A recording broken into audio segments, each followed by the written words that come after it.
दोस्तों, मेरे चैनल पर आप सबका स्वागत है। एक बार की बात है, गांव में एक पवित्र व्यक्ति रहता था।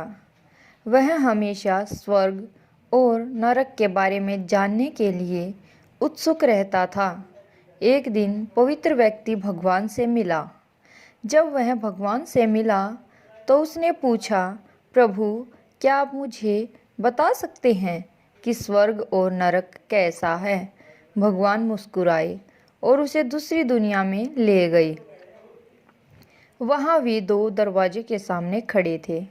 भगवान ने उसे जाने के लिए कहा और प्रत्येक दरवाजे के अंदर खुद जाकर देखने के लिए कहा। पवित्र व्यक्ति ने जाकर पहला दरवाज़ा खोला।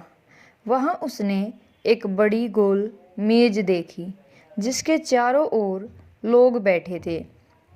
मेज के बीच में स्वादिष्ट सूप का एक बर्तन रखा गया था।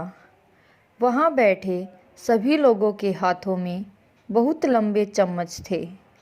मेज के बीच में स्वादिष्ट सूप के बर्तन तक पहुँचने के लिए चम्मच काफ़ी लंबे थे, लेकिन लंबे चम्मच के कारण भोजन से भरा चम्मच लोग मुंह में नहीं ले पा रहे थे। लंबे चम्मच की वजह से खाना ना खा पाने के कारण वे सभी दुबले पतले और बीमार लग रहे थे। वहाँ के लोग बहुत दुखी थे। वहाँ पीड़ित लोगों के दुख को देखकर पवित्र व्यक्ति कांप उठे। वह उस कमरे से बाहर आया और दूसरे कमरे का दरवाज़ा खोला। दूसरा कमरा बिल्कुल पहले कमरे जैसा ही था। बड़ी गोल मेज और उसके बीच में एक स्वादिष्ट सूप का बर्तन। वहाँ बैठे सभी लोगों के हाथों में लंबे चम्मच थे, लेकिन यहाँ के लोग स्वस्थ थे। वे एक दूसरे से बातें कर रहे थे और खाना खा रहे थे।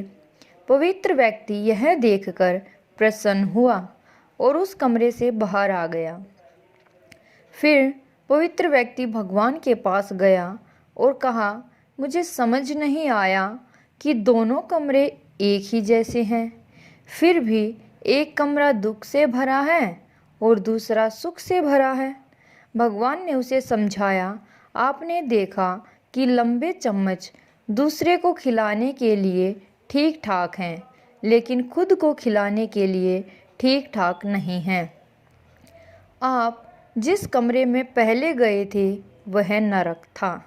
वहाँ के लोग लालची हैं और केवल अपने बारे में सोचते हैं, दूसरों की मदद नहीं करना चाहते हैं, जिसके कारण वे अपना पेट नहीं भर पा रहे हैं और दुख झेल रहे हैं। और दूसरा कमरा स्वर्ग था। उन लोगों से भरा है जो एक दूसरे की परवाह करते हैं और प्यार करते हैं, एक दूसरे को उन लंबे चम्मच से खिलाते हैं जिससे वे स्वस्थ और सुखी रहते हैं।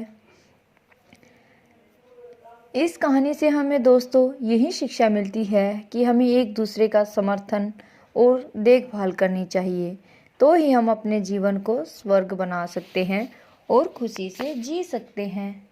धन्यवाद दोस्तों। मेरी कविता आपको अच्छी लगे तो लाइक शेयर सब्सक्राइब ज़रूर करना।